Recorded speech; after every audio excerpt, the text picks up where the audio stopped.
Hello and welcome everybody to WTF Coaching, Wholesome Twin Flame Coaching.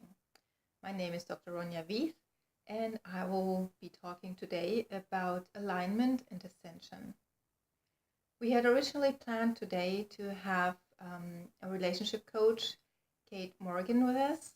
However, that really is what brings me to the topic of alignment. It has not worked out. So let me dive right into what I mean by alignment in life. Some of you might have heard might have heard of synchronicities. Synchronicities are occurrences, instances where things just seem to line up in a perfect way, such as you have in mind that you want to find particular kind of ice cream in a city that you don't know, and you wouldn't know where to go because it's not one of those that you can just get at any supermarket. But you have focused on this particular ice cream so much that everything just seems to line up. You walk along the beach and you start chatting to somebody and you just happen to mention that your kids like ice cream, and then you mention that you like that particular kind of ice cream, and then it occurs to you to ask the question where you might get that particular kind of ice cream in that town or city, and they will know just where to guide you, and off you go. It's only 5 minutes around the corner and there you are, having your perfect ice cream experience. This of course is a silly little example of ice cream, but synchronicity and alignment works exactly that way. We focus on something so much that the contributing components in life will shift into positions so that we are guided towards that particular goal. So we call this synchronicities, but we can also call it alignment. So when people's energies are aligned towards the same goal, then this goal will be reached. So what does that mean for twin flames? And for the relationship coach, Kate, that I was supposed to have on my show today? Well, Kate and I didn't quite align. I'm not saying that our energies are too different. I'm just saying that whatever's going on in our respective lives at the moment has not yet allowed us to actually connect for any longer than just a few minutes, which was really not enough time to, record a show for her because I'll be doing a masterclass with her, or to actually talk at length about twin flames like I wanted her to do in this episode. And that is mainly due because of various schedules. Obviously, she's on one continent, she's in America, I'm currently in the UK, so there's a time difference. There's also the fact that the UK finally, a month after the States, switched over to daylight savings time, which happened today. So that's what caused the confusion in today's meeting, for instance, because I had put it into a time zone converter online to make sure that I wouldn't get it confused, because I knew we were gonna spring forward an hour, and I didn't want to get confused with the time difference, which I normally know by heart.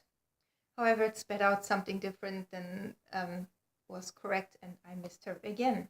So we were not aligned for today, which is fine. I trust that the universe has its reasons, and if it's meant to happen, it will happen. But what does it mean for twin flames, alignment? Alignment means that you have a common goal, and this way you can work towards a common goal. If you're supposed to meet up and both people have that in mind, synchronicities will unfold so that you can actually meet up. And that applies to little meetings like dates. However, it also applies to bigger things in life. When one of you has a relationship goal, for instance, and the other one is not quite on board, is not aligned with that, then things will not happen that way. Things will be very complicated, very rough. They don't go smoothly. And this is what happens a lot with twin flames, which kind of brings me to my second topic of today, which is ascension. So ascension is defined as spiritual evolution. There's no judgment in that. Just to get that out of the way, there's really no judgment, but it is, in a world of duality, we have to talk we have to have a vocabulary that helps us define things, right? So when I say spiritual evolution, doesn't mean that one person is better than the other. It just means that they have learned different things in life, react to life differently, have a higher vibration, one that is closer to unconditional love than not, than the opposite. So again, there's no judgment in that. So if people in a twin flame relationship, for instance, are not quite aligned, it may be because everybody is going through their own spiritual evolution and happens to be at a different level, which again in it of itself is not necessarily a bad thing for a relationship, but it can cause problems. Especially when there are certain lessons to be learned that the other person should not be involved in.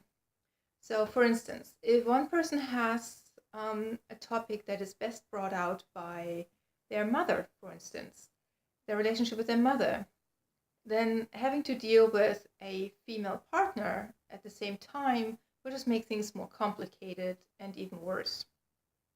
Because there will be more strife, there will be fighting, there will be arguments, there will be misunderstandings, etc., etc. So taking some time apart during those times might be beneficial. Generally, since twin flame relationships are designed to prompt the partner into spiritual evolution by bringing up old patterns, by bringing up old wounds that have to be healed. We call those triggers, right? We do need our time to ourselves to actually do the healing, to find somebody to help us through it who's not necessarily the partner, because they're too involved and they have their own stuff going on, which is one of those factors that makes these kinds of relationships so darn complicated. But at the same time, when twin flame partners are in tune with what's going on and are able to give the other person the space, to give their partner the space to do whatever they need to do, to process whatever they need to process, then the relationship itself doesn't have to die, it doesn't have to end. One can just give each other space and then still continue with the relationship. One other important aspect of that is, and I think it's rather relevant right now because of the energies that are coming in. Today is the 1st of April, so it's the second quarter of the year. We've concluded the first 3 months of energies, which was pretty intense with the equinox and the full moon on the equinox. A lot of us felt that one. So over the past few days, we've had a spike in the Schumann resonance, which is the resonance that the earth vibrates on, which is physical evidence for even the non-spiritually inclined people that there's something going on. Those are the energies coming in that make the world lighter, as in brighter. There's more light energy, more love energy, but it also prompts us to bring dark things up that have to come to the surface in order to be dissolved. So, well, everybody is kind of feeling that on one level or another. Some people have mental challenges that are being brought up. Other people feel like they have the flu and don't really know what's going on. Like a friend of mine, for instance, he actually went to the doctor, like so many people do right now, going, I have a headache, it will not go away, what is wrong with me? And then they're being examined and they find nothing wrong with them. And that is just the energies shifting and changing, the molecular structure of the body really, that has to adapt to the different energies of the earth. Or another ascension symptom, as we call them, could be heaviness in the whole body that feels like a flu, when your whole body is achy and you don't really know what's going on, and sometimes you get tense in your muscles and you crack every time you move, like an old chest of drawers. Everything squeaks and creaks and makes funny noises and crackles and cracks. That is an ascension symptom that's very typical. Fatigue is another one. Feeling incredibly tired for no good reason. there is a good reason once you accept the fact that there is such a thing as an Ascension Flu and Ascension symptoms. But when you are not used to that and you're just used to, okay, after a 10-mile hike or 20-mile hike, you feel tired, granted. But suddenly all you do is, get up on a Sunday morning and you feel like a truck hit you. What is wrong? So that kind of fatigue can be very exhausting and is definitely an Ascension symptom. So we have headache, we've got the heaviness and achiness, we've got fatigue. Sometimes there can be nausea, where we just randomly feel nauseous and we don't even know why. It's not like we ate something wrong or anything like that. And that often has to do with the solar plexus chakra that's being cleared, where our stomach is located. Solar plexus stands for self-empowerment and feeling powerful. So there's some restructuring going on there, and we don't even know it, of course, be it related to standing up for yourself in the world, or some self-esteem issues, for instance. That might be where nausea comes in. In regard to headaches, I've had it very often, for instance, and a lot of other people have too, that they have such bad migraines that they literally think they're going to die. And migraines at a more severe level and for prolonged periods of time. And of course, migraines are different for everybody.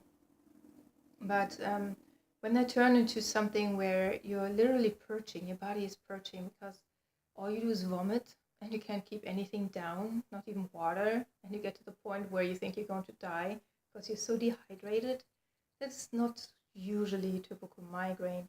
That would be a kind of purging. That would be an energetic purging alongside with a physical purging because of those energies. So that's migraines. Along with the nausea or nausea, when you feel nauseous, different kinds of appetites. For instance, when you're a person who's used to regularity, as in, okay, I eat my breakfast, I have a snack, I eat lunch, I have a snack, then I eat light dinner, and I exercise, and everything's always fine. And suddenly you feel like you just want to eat a horse. You're so hungry for no particular reason, because you didn't just do a 20-mile hike, or you haven't been going on a hiking trip for a week. So there's no need for extra calories, yet you feel so hungry. And you actually honor that and do eat more, and you find you don't gain weight. You might, but you might not. That just means that your body really needs more calories because there are changes going on the cellular and molecular level. And it needs the energy to process that. On the other hand, there might be periods of time where you hardly need any food at all. And that is fine too, and your weight doesn't actually change. However, if your weight changes, that is also fine. A lot of people, especially in our society, where we have these beauty standards of women and men having to look a certain way in order to be considered beautiful or pretty. We could talk about that forever, but it's not really the point of today's show. The weight fluctuations that most people experience to a certain degree are even more normal as an Ascension symptom. It is definitely an Ascension symptom where suddenly your body just becomes heavier because there's restructuring going on, and that's just the way it is. And suddenly it just kind of, evens out again to a normal, healthy level. And it's normal, unless it's, out of bounds and you feel extremely uncomfortable. Just go with it, go with the flow. And going with the flow is really what I can suggest for any kind of Ascension symptom, really. Something else that helps, of course, is to be hydrated, to drink lots of water, to make sure that that your body has everything that it needs. Water transports energy in and out of the cells, so it is really important. You might have heard of Emoto, the Japanese scientist who froze water crystals and could determine whether our thoughts cause the water to structure in a positive, beautiful pattern or in a disruptive pattern due to negative thoughts. So water is really, really important to the body. It carries a lot of energy, it carries a lot of good energy. And when you do a lot of energy work, whether voluntarily or not, you really have to drink a lot of water. I remember so many years ago when I started my spiritual practice really intensely again in 2011, at the Merkaba meditation workshop, I just kept drinking water like you wouldn't believe, like a fish, because there was so much energy exchange going on. It was absolutely crazy. So make sure that you're always well hydrated. Make sure that you honor your body's need for rest. If you have any chance whatsoever to just rest and even just take a 5-minute nap and just really shut everything off around you to give your body that break that it needs, do that. Don't keep pushing yourself unnecessarily. These energetic changes are pretty intense, and if you do not honor yourself that way, it'll just get worse. Which brings me to meditation. Learning awareness of what you need on a mental, physical, and emotional level is more easily learned when you meditate and really take the time for yourself to just be in stillness, to connect with yourself, to connect with your inner being, and then learn to read what is going on. Learn to be with that emotion, to just have it dissipate by just being with it without judging it. And physical symptoms, just be with them without judging them. Just let them be, and you will notice they will sort of dissipate after a while. Or mental things, when you have, unpleasant thoughts coming up, sadness, anxiety, etc. Just sit with it and see what it shows you on an emotional level that needs to be healed. So with all these ascension symptoms going on, and there are more that I could go into, but choose not to right now, those are the most important ones. When a twin flame is not just affected by the regular energy influx here on Earth, but by the healing that is prompted, that is triggered by the twin flame partner, there are such ascension symptoms that we are sometimes not even aware of, or we forget about them because they have become so normal to us. But we have to be aware of them in our partner and in ourselves as well. So when you suddenly wake up in a strange mood and you start fighting right away, just take a step back. Even if you don't have time to meditate, to sit in opposite corners and each meditate on their own, but at least take a step back when you're in a shower or in the restroom or whatever, and just, let things be and say, okay, well, maybe it's just something shifting inside of me. Maybe I shouldn't take things so seriously or so personally, or shouldn't be hurt by that behavior. And the other person preferably too. So, when you have these ascension symptoms of being irritable, the other person will feel it, not just notice it like everybody else, because you're just a tad on the edge, and people can sense that even in in your energy, in your tone, in how you react to them. But twin flames especially, they are so sensitive towards each other's moods without even knowing that they are, or remembering that they are, no matter how often they've heard it, right? That we just have to keep remembering that it is not personal. It is not personal. There might be so much going on an energetic level that we're not even aware of. As I said before, very often it is the case that one of the twin flame partners is, even though both are on a spiritual journey, one of them is more spiritually advanced than the other. And by advanced, I mean having more awareness of the spiritual realm, of what it means to go through this ascension process, of ascension symptoms, of healing modalities, etc., etc. Very often one of the twin flames is even a healer, in my experience. So in this case, I would say it's up to us, to the healer, to then realize, okay, well, first of all, not everything is is the other person's fault. It might just be my own ascension symptoms acting up. So what do? Do I want to lash out? Or do I just want to go with the flow and just really not take it personally? Keep it to myself, as in just sit with it instead of necessarily sharing it and worrying the other person or making things worse for the other person, or having them participate in a way which then makes their issues worse because they're going through their own stuff as well. So that is one thing to be aware of. So I have to shift a little bit. My leg's falling asleep. I'm in a different spot today because of the light situation here at this hour. So this is what ascension symptoms then means for twin flames, especially.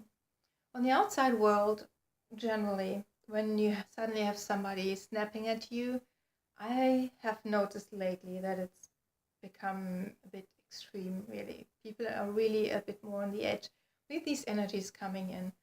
And the more you are aware of what is going on, the more it is your chance to just let it go. I'm not saying have people trample all over your boundaries. Of course not. Know where they are. It helps you define where your healthy boundaries are. But at the same time, don't take everything personally. I notice for myself, for instance, especially in the service industry here, where, when I pay for a service, I expect certain things. Let go of expectations here, especially when people are under the influence of these energies coming in. They don't even know that they are a certain way. Just like I don't always know that I am a certain way. With all my spiritual work that I do, I still have to function in 3D. I still have to walk out into the world and do my things. And that is an intricate balance to learn. And if it's still challenging for me at times, you can imagine what it's like for anybody else who hasn't even heard of this energy influx, the effect it has on humans, that they are triggered into bringing up their dark aspects, the things that need to be healed, whether it be an issue with self-esteem, which often manifests in jealousy, or rejection issues, or abandonment issues, all sorts of things. And we can see this on a global level as well. With the Brexit going on, with other political situations where people want to be, what's the word I'm looking for? Xenophobic more and more, to reject the foreign, the strange, because they cannot deal with their own individualities changing, with their own personalities being challenged on so many different levels. Change is scary sometimes, so we try and protect ourselves. And what's easier to do than to protect yourself from things that you don't know, because there's already so much going on in yourself that you don't know. So this is all part of the ascension process. And you can imagine that staying aligned with everything that's going on might be a bit difficult sometimes. To have the same goal, have the same, and even if you have the same goal, like with Kate, for instance, I'm convinced, since we have the same goal to record our shows together, we will at some point. But with her things going on and with my things going on, and both of us being really intensely involved in the evolution process here, it's just not meant to be yet until the right moment arrives. So I cannot blame the universe, I cannot blame her, I cannot blame myself. It is just the way it is. And I trust in divine timing. Whenever it is right, it is right. So I assume that whatever I was supposed to talk to her about today on the show was not as important as what I talked about today instead. Namely, the whole concept of alignment and ascension. So I just trust that. Because how many of us actually know about ascension? Some of us do, some of us don't. Maybe some of y'all have never even heard of it before, and you're new to this whole twin flame thing. You might be new to the spiritual thing, and now you finally know what some of these aches and weirdnesses in your body are. that we call ascension symptoms, symptoms of the Ascension Flu. So, in other words, I hope that you learned something today. I hope that you learned about alignment and ascension and how it all affects not our relationships with everybody else, but especially also our twin flame relationships. So thank you very much for watching, and I hope to really be on again next Monday with Kate. Fingers crossed. Again, please send in your questions either in the YouTube comments underneath here under the video, or to my Facebook page and Globe Me, or sign up to my newsletter for the twin flame coaching. So far I haven't really sent one out. Well, actually a couple, but that's about it. So you will not get swamped, that's for sure. The easiest thing really is to just stay tuned to my channel, stay tuned to my Facebook page, and just see what's going on there. And if you ever wanted live coaching, we can record it ahead of time if you'd like to, or if you just want to send questions, that is all fine. I'd love to do that. Please share the knowledge, share if you like this, and I hope to see you again next Monday. Thank you so much. Namaste.